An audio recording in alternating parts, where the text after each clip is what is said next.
بسم اللہ الرحمن الرحیم۔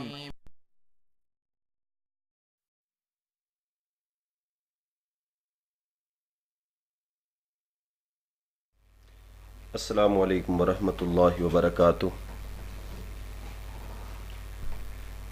ان الحمد للہ نحمدہ ونصلی علی رسولہ الکریم، اما بعد فاعوذ باللہ من الشیطان الرجیم، بسم اللہ الرحمن الرحیم۔ تلک الرسل فضلنا بعضهم علی بعض منہم من کلم اللہ ورفع بعضهم درجات۔ اللہم صلی علی محمد وعلی آل محمد کما صلیت علی ابراہیم وعلی آل ابراہیم انک حمید مجید۔ اللہم بارک علی محمد وعلی آل محمد کما بارکت علی ابراہیم وعلی آل ابراہیم انک حمید مجید۔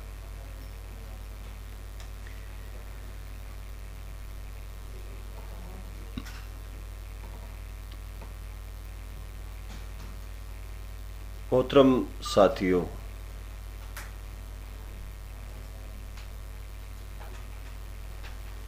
کوئی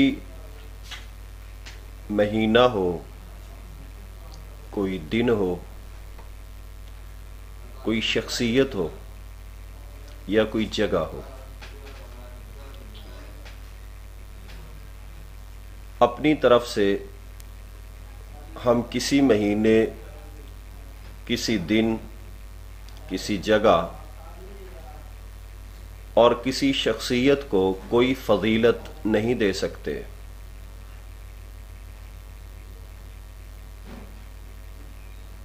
فضیلت دینے والی اللہ رب ذوالجلال کی ذات ہے، اور شریعت بیان کرے گی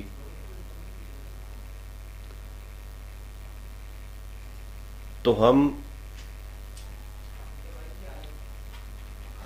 اس فضیلت اور شرف کو متعلقہ چیز کے ساتھ منسلک کر سکتے ہیں۔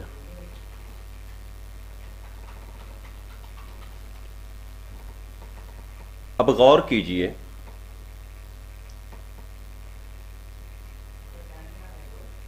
کہ اللہ تبارک و تعالی نے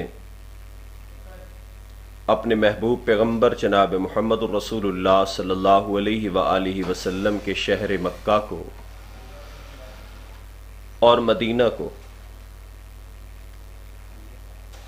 باقی تمام شہروں سے فضیلت اور عظمت والا بنایا،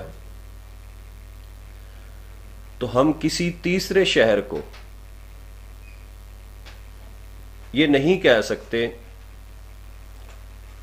کہ یہ شہر بھی عظمت والا ہے۔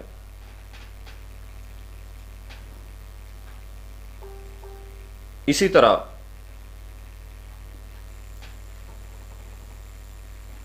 اللہ تبارک و تعالی نے اپنے انبیاء کرام کی جماعت میں مختلف انبیاء کو مختلف فضیلتیں عطا فرمائی ہیں۔ مثلاً پروردگار عالم نے اپنے پیغمبر جناب ابراہیم علیہ السلام کو خلیل اللہ بنایا، واتخذ اللہ ابراہیم خلیلا۔ خالق کائنات نے اپنے پیغمبر جناب موسیٰ علیہ السلام کو کلیم اللہ بنایا، وکلم اللہ موسیٰ تکلیما۔ اللہ تبارک و تعالی نے جناب عیسیٰ کو روح اللہ قرار دیا۔ تو جب مالک کائنات نے حضرت ابراہیم علیہ السلام کو ایک فضیلت عطا فرما دی ہے کہ خلیل اللہ، تو ہم یہ شرف اور یہ فضیلت جناب یعقوب کے ساتھ خاص نہیں کر سکتے۔ جناب نوح، جناب داؤد، جناب موسیٰ و عیسیٰ کو یہ فضیلت نہیں دے سکتے۔ اسی طرح جب اللہ تبارک و تعالی نے ایک شرف حضرت موسیٰ علیہ السلام کو دیا کہ وَكَلَّمَ اللَّهُ مُوسَىٰ تَكْلِيمًا، پیارے موسیٰ اللہ تبارک و تعالی سے ڈائریکٹ ہم کلام ہوا کرتے تھے. تو یہ شرف اور یہ فضیلت اللہ نے اپنے پیغمبر پیارے موسیٰ کو عطا فرمائی ہے. اب ہم کسی اور پیغمبر کو اور کسی اور رسول کو یہ فضیلت نہیں دے سکتے. اسی طرح جب اللہ تبارک و تعالی نے پیارے عیسیٰ کو روح اللہ کہا تو یہ شان اور عظمت پیارے عیسیٰ کی ہے. یہ دینے والی اور نومینیٹ کرنے والی مخلوق نہیں ہے، متعین کرنے والی مخلوق نہیں ہے، بلکہ خالق ارض و سما ہے. اسی بنا پر یہ شرف اور فضیلت پیارے عیسیٰ کے ساتھ خاص ہے. ہم کسی اور پیغمبر کو، اللہ کے نبی کو یہ فضیلت نہیں دے سکتے. اسی طرح اللہ تبارک و تعالی نے اپنے پیغمبر جناب محمد الرسول اللہ صلی اللہ علیہ وآلہ وسلم کو صاحب معراج بنایا. سبحان الذی اسری بعبدہ لیلا من المسجد الحرام الی المسجد الاقصی الذی بارکنا حولہ. یہ معراج والی عظمت اور شان سرور دو جہاں جناب محمد الرسول اللہ صلی اللہ علیہ وسلم کی ہے. ہم کسی اور پیغمبر اور رسول کے متعلق ایسا نہیں کہہ سکتے کہ وہ بھی صاحب معراج ہے، کیونکہ یہ عظمت اور فضیلت سرور کونین کے ساتھ ہے. خاتم النبیین امام کائنات علیہ السلام ہیں. یہ شرف اور عظمت رسول اللہ صلی اللہ علیہ وسلم کی ہے. ہم یہ عظمت اور شرف کسی اور پیغمبر کو نہیں دے سکتے. اسی بات کی طرف میرے مالک نے اشارہ فرماتے ہوئے اعلان فرمایا کہ تلک الرسل فضلنا بعضهم علی بعض. یہ انبیاء کی جماعت، ان میں سے اللہ تبارک و تعالی نے بعض انبیاء کو بعض پہ فضیلت دی ہے. منہم من کلم اللہ، ان میں سے کئی ایسے ہیں جنہوں نے اللہ تبارک و تعالی سے ڈائریکٹ کلام فرمائی. ورفع بعضهم درجات، اور اللہ تبارک و تعالی نے اپنے انبیاء کرام میں سے بعض کے درجات کو بعض پہ بلند فرمایا. اس سے ثابت یہ ہوا کہ فضیلت کسی بھی شخصیت کی وہی ہے جو اللہ تبارک و تعالی نے، جو شریعت نے اس کو دے دی ہے. ہم کسی شخصیت کی کوئی عظمت اور فضیلت اپنی طرف سے متعین نہیں کر سکتے. اللہ کے پیغمبر صلی اللہ علیہ وسلم کے صحابہ کرام میں آپ دیکھ لیں، امام کائنات علیہ السلام اور آپ علیہ السلام کے صحابی سیدنا صدیق اکبر رضی اللہ تعالی عنہ میرے پیغمبر کے خلیفہ فصل ہیں. یہ فضیلت صرف ابو بکر صدیق کی ہے، اور یہ فضیلت شریعت نے صدیق اکبر کو دی ہے. کسی اور صحابی کو یہ شرف ہم اپنی طرف سے نہیں دے سکتے. احباب گرامی، اسی طرح پیارے پیغمبر صلی اللہ علیہ وسلم کی تمام امت میں سلسلہ جاری و ساری ہوگا کہ جو فضیلت امام کائنات کی زبان سے مل جائے گی وہ ہم تسلیم کریں گے، وہ مانیں گے. اور کسی شخصیت کو اگر کوئی عظمت اور فضیلت شریعت نے نہیں دی تو ہم اپنی طرف سے اس کو یہ نہیں دے سکتے.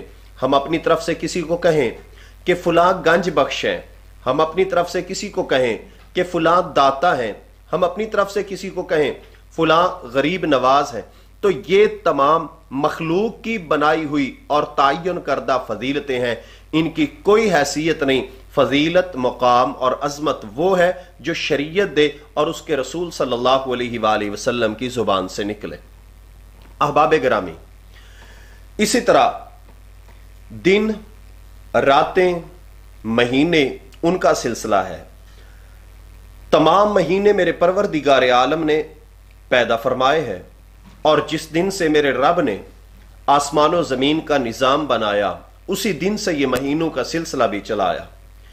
ان مہینوں میں اگر 12 مہینوں میں سے کوئی مہینہ عظمت اور فضیلت والا ہوگا تو وہی مہینہ ہوگا جس کو فضیلت اور عظمت شریعت عطا فرمائے گی.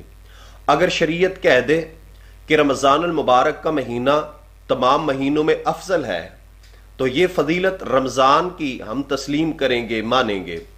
اور اگر شریعت اسی مہینے میں روزے مختص کر دے تو وہ ہم پر رکھنے فرض ہیں. اگر حج بیت اللہ کی سعادت شریعت مطہرہ ذوالحجہ کے مہینے کو دے دے تو ہم اس کو ذوالحجہ سے آگے اور پیچھے نہیں کر سکتے۔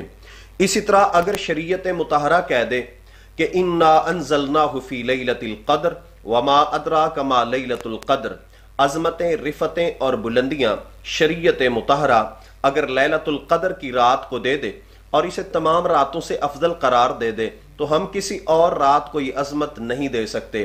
اپنی طرف سے ہم کہیں کہ 12 ربیع الاول کا دن یہ افضل ہے، یا 12 ربیع الاول کی رات افضل ہے، یا شب معراج کی رات وہ تمام راتوں سے افضل ہے، یا شب برات کی جو رات ہے وہ رات تمام راتوں سے افضل ہے، تو یہ وہ فضیلتیں ہیں جو مخلوق کی زبان سے اور امت کی زبان سے نکل رہی ہیں، ان کی کوئی حیثیت نہیں۔ رات وہ فضیلت اور عظمت والی قرار دی جائے گی جسے سرور کونین صلی اللہ علیہ وسلم اپنی زبان سے عظمت عطا فرمائیں گے، اور وہ کیا ہے؟ فرمایا انا انزلناہ فی لیلۃ القدر، وہ لیلۃ القدر کی رات ہے۔ اسی طرح تمام دنوں میں سے اگر کسی دن کو شریعت مطہرہ عظمت، رفت اور بلندی دے دے تو اس دن کی عظمت، رفت، بلندی کے ہم سب قائل، اور وہ ہمارے عقیدے کا حصہ ہوگی۔ جیسا کہ رسول اکرم صلی اللہ علیہ وآلہ وسلم نے تمام دنوں میں سے افضل دن فرمایا کہ تمام دنوں کا سردار دن جمعہ کا دن ہے، تو اس میں کوئی شک نہیں کہ رسول اکرم صلی اللہ علیہ وسلم نے جب اس دن کو عظمت عطا فرما دی ہے اور تمام دنوں کا سردار بنا دیا ہے تو ہمیں یہ تسلیم کرنا ہوگا کہ یہ جو عظمت اس دن کو شریعت نے عطا فرما دی ہے یہ کسی اور کو حاصل نہیں۔ جس طرح اللہ تبارک و تعالی نے ایک عظمت اپنے پیغمبر، کسی خاص پیغمبر کے ساتھ منسلک کر دی، وہ دوسرے کو نہیں دے سکتے۔ اللہ کے پیغمبر کے صحابہ، ان میں دیکھیں اگر میرے محبوب علیہ السلام نے کوئی ایک خاص فضیلت کسی صحابی کے ساتھ خاص کر دی تو وہ اسی کا طرہ امتیاز ہوگا۔ اسی طرح راتوں میں سے اگر کسی رات کو عظمت اور فضیلت والا شریعت نے قرار دے دیا تو وہ عظمت اور فضیلت ہم دیگر راتوں میں نہیں لے جا سکتے۔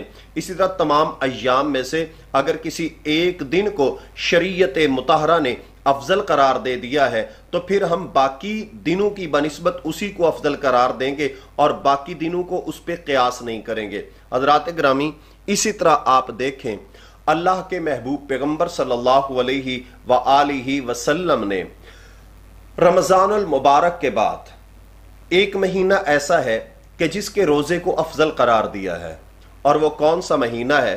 صحیح مسلم کی روایت ہے، رسول اکرم صلی اللہ علیہ وآلہ وسلم نے فرمایا افضل الصیام بعد رمضان شہر اللہ المحرم، رمضان المبارک کے بعد افضل روزہ اللہ تبارک و تعالی کے مہینے محرم الحرام کا ہے۔ تو محرم الحرام کا روزہ وہ روزہ ہے جس کو رمضان المبارک کے بعد رسول اکرم صلی اللہ علیہ وآلہ وسلم نے افضل قرار دیا ہے۔ اور میرے پیارے پیغمبر جناب محمد الرسول اللہ صلی اللہ علیہ وآلہ وسلم کی بعثت سے قبل بھی دور جاہلیت میں لوگ اس محرم الحرام کا روزہ رکھا کرتے تھے۔ اور کس دن کا روزہ رکھا کرتے تھے؟ رسول اکرم صلی اللہ علیہ وآلہ وسلم جب مدینہ طیبہ تشریف لائے ہیں تو آپ علیہ السلام نے یہاں پر دیکھا کہ یہودی 10 محرم الحرام کا روزہ رکھتے ہیں۔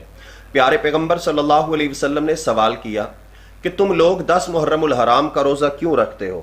تو یہودی کہنے لگے کہ اس دن اللہ تبارک و تعالی نے ہمیں فرعون سے نجات عطا فرمائی تھی، حضرت موسیٰ علیہ السلام کو فرعون سے نجات عطا فرمائی تھی، موسیٰ کو رب ذوالجلال نے سرفراز فرمایا تھا، کامیاب فرمایا تھا، اور فرعون کو پروردگار عالم نے غرق کر دیا تھا، تباہ و برباد کر دیا تھا۔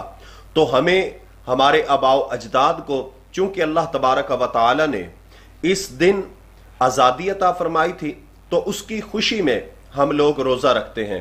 احباب گرامی، اس سے ذرا یہ بھی غور کر لیجئے کہ یہودی کو دیکھیں، جس دن آزادی ملتی ہے وہ اللہ کی اطاعت کا کام کرتا ہے، وہ روزہ رکھتا ہے، لیکن مسلمان کیا کرتا ہے؟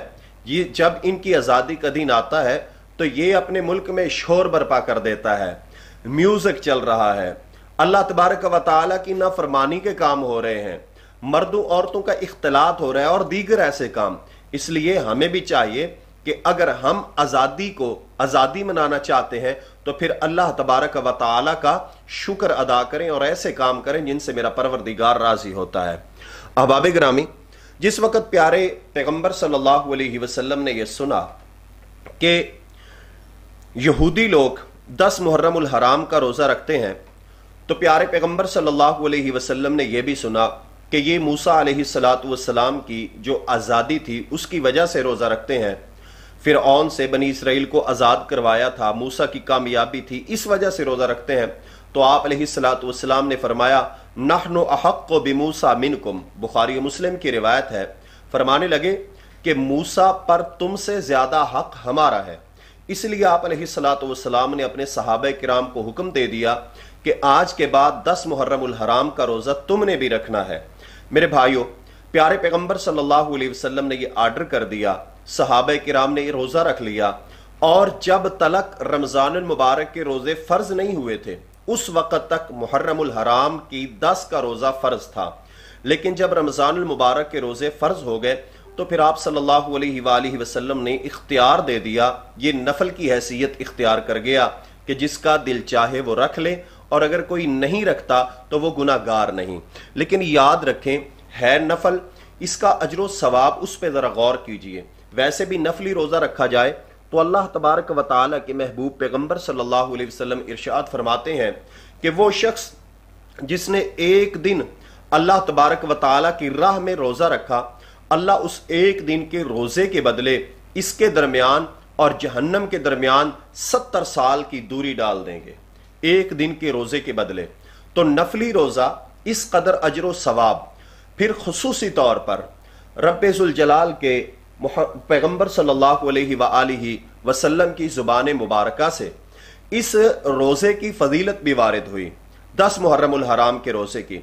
آپ علیہ السلام نے ارشاد فرمایا کہ 10 محرم الحرام کا روزہ یکفر السنۃ الماضیہ، صحیح مسلم کی حدیث ہے کہ اس ایک روزے سے اللہ تبارک و تعالی پچھلے 1 سال کے گناہ معاف فرما دے گا، 1 سال کے گناہ معاف ہو جائیں گے ایک 10 محرم الحرام کا روزہ رکھنے سے۔ اور رسول اکرم صلی اللہ علیہ وآلہ وسلم نے 10 کا روزہ رکھا، لیکن پھر اللہ تبارک و تعالی کی طرف سے یہ حکم جب آپ کو دیا گیا کہ خالف الیہود والنصارى، یہودیوں کی اور عیسائیوں کی مخالفت کریں، تو آپ علیہ السلام نے اس پہلو پہ بھی اور اس موڑ پہ بھی یہود کی مخالفت کرنا چاہیے، کیونکہ یہ ان کے ساتھ مشابہت تھی کہ وہ 10 کا روزہ رکھتے ہیں، مسلمان بھی 10 کا روزہ رکھیں، اور ان کی مشابہت اختیار کرنے سے منع کیا گیا ہے۔ اس بنا پر آپ صلی اللہ علیہ وآلہ وسلم نے فرمایا کہ اگر آئندہ سال تک میں باقی رہا، صحیح مسلم کی حدیث، تو سمن الیوم التاسع، ہم 9 کا روزہ رکھیں گے۔ کیا مطلب؟ 2 روزے، 10 کے ساتھ ساتھ 9 کا بھی رکھیں گے۔ 10 تو اصل ہے اور وہ روزہ ہے جس کی بنا پر خالق کائنات 1 سال کے گناہ معاف فرما رہے ہیں، لیکن پھر اس کے ساتھ 9 کے روزے کی خواہش آپ علیہ السلام اس لیے ظاہر فرما رہے ہیں کہ اکیلے 10 کے روزہ رکھنے سے یہود کے ساتھ مشابہت آتی ہے۔ آپ علیہ السلام نے اس مشابہت کو ختم کرنے کے لیے ساتھ 9 کا روزہ بھی رکھنا ہے۔ اس بنا پر 9 کے روزے کا بھی حکم دیا ہے۔ اس بنا پر ہمیں چاہیے کہ ہم 9 اور 10 محرم الحرام کا روزہ رکھیں۔ میرے بھائیوں، اگر ہم حکومت کے کہنے پہ 2 دن دکانیں بند کر سکتے ہیں تو سرور کونین صلی اللہ علیہ وسلم کے کہنے پہ ہم 2 دن اپنا کھانا پینا کیوں نہیں بند کر سکتے، وہ بھی مخصوص اوقات میں جو روزے کے اوقات ہیں، مسلسل نہیں۔ اور دوسری بات یہ بھی ذہن میں رکھیں کہ آپ علیہ السلام کا طریقہ اس موقع پر کیا ہے۔ پیارے پیغمبر صلی اللہ علیہ وسلم نے روزہ رکھا ہے، لیکن ہم مخالفت کرتے ہیں۔ ہم کیا کرتے ہیں؟ کھانا بناتے ہیں، سبیلیں لگاتے ہیں، اور اللہ تبارک و تعالیٰ کے نام سے ہٹ کر اس کی مخلوق کی نام پر لوگوں کو کھانے کھلاتے ہیں، دیتے ہیں، دلاتے ہیں، بھیجتے ہیں ایک دوسرے کو۔ یاد رکھیے اس دن امام کائنات علیہ السلام کی سنت کیا ہے؟ پیارے پیغمبر نے کیا اس دن کھانے بنوا کے تقسیم کروائے اور کھلائے ہیں، یا رسول اللہ صلی اللہ علیہ وسلم نے اور آپ کے صحابہ نے روزہ رکھا ہے؟ تو یقیناً جب ہم دیکھتے ہیں تو امام کائنات علیہ السلام کی سنت یہ ہے، طریقہ یہ ہے کہ آپ علیہ السلام نے اس دن روزہ رکھا ہے۔ لہٰذا جب آپ نے روزہ رکھا ہے تو پھر ہمارا طرز عمل رسول اللہ صلی اللہ علیہ وسلم کے مخالف کیوں ہے؟ اس بنا پر غور فرمائیے کہ 9 اور 10 محرم الحرام کو تیار ہو جائیے کہ ہم نے رسول اکرم صلی اللہ علیہ وسلم کی سنت پہ عمل کرنا ہے، اور انشاءاللہ تعالی 9 محرم الحرام کا اور 10 محرم الحرام کا روزہ رکھنا ہے۔ اللہ تبارک و تعالی ہمیں عمل کی توفیق عطا فرمائے۔